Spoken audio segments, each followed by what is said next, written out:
तर hi guys, हा माझा पहिला व्हिडिओ आहे, म्हणजे जसे की व्लॉग. तर मी गेले होते फिश मार्केटमध्ये. तुम्हाला तर लोकेशन बघून कळलंच असेल की मी कुठं गेले होते. गणेशपेठमध्ये गेले होते, पुण्यामध्ये जे आहे ते.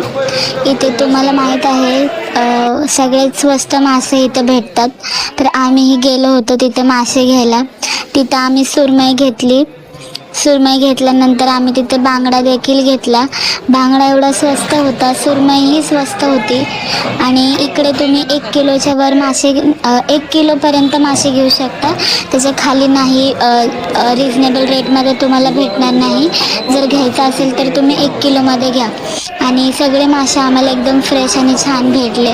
तर आम्ही 1-1 किलो घेतले. त्यानंतर आम्ही तिकडेच एका आंटीकडनं आम्ही साफ करून घेतलं.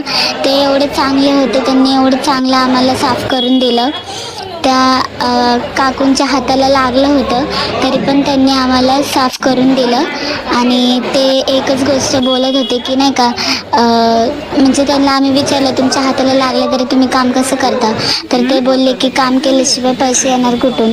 आणि त्याच्यानंतर तिथंच बाहेर निघाल्यानंतर तुम्हाला तिथे वेगवेगळे प्रकारचे माशाचे मसाले भेटतील. तिथं तुम्ही ते माशाचे मसाले तिथूनच घ्या आणि छान आहेत ते मसाले.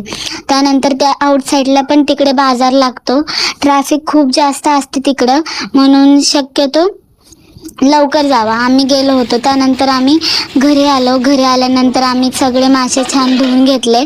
साफ केलेले होते पण तरी धुवून घेतले. आणि पूर्णपणे माझ्या मम्मीने चांगलं स्वच्छ करून धुतलं त्याला. आणि आता मी पुढच्या व्हिडिओमध्ये नाही का, तुम्हाला जे आम्ही रेसिपी बनवली माशांची, त्याचा व्हिडिओ मी तुम्हाला लवकर अपलोड करून दाखवल. आणि एवढाच व्हिडिओ होता माझा. जास्त काय मी कॅप्चर नाही करू शकले तिथं, कारण की खूप जास्त तिथं वास होता आणि म्हणजे मला कसं तरी होत होतं सारखं कंटिन्यू, म्हणून मी जास्त काय नाही शूट केलं. थोडंसंच व्हिडिओ घेतले. आणि हा माझा पहिला व्हिडिओ असेल लॉंग. तर तुम्हाला कसा वाटला हा मला कमेंट करून नक्की सांगा. आणि माझ्या व्हिडिओला लाईक करायला विसरू नका. माझ्या चॅनलला सबस्क्राईब करा. आणि पुढच्या व्हिडिओमध्ये मी तुम्हाला सगळी रेसिपी डिटेलमध्ये दाखवेल की आम्ही काय बनवलं, रस्सा बनवला आणि परत फ्राय कसं बनवलं ते. तर थँक्यू.